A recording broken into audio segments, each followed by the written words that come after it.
create a high priority detection zone to go along with the low priority zone. The low priority zone is already shown in yellow. The high priority zone is for the factory rooftop.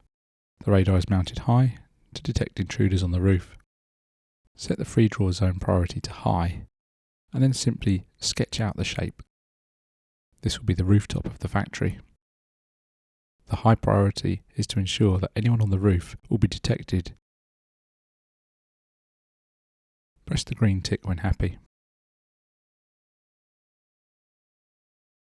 There's a slight error, so we'll click and drag.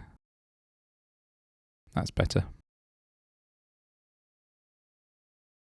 We can press save now.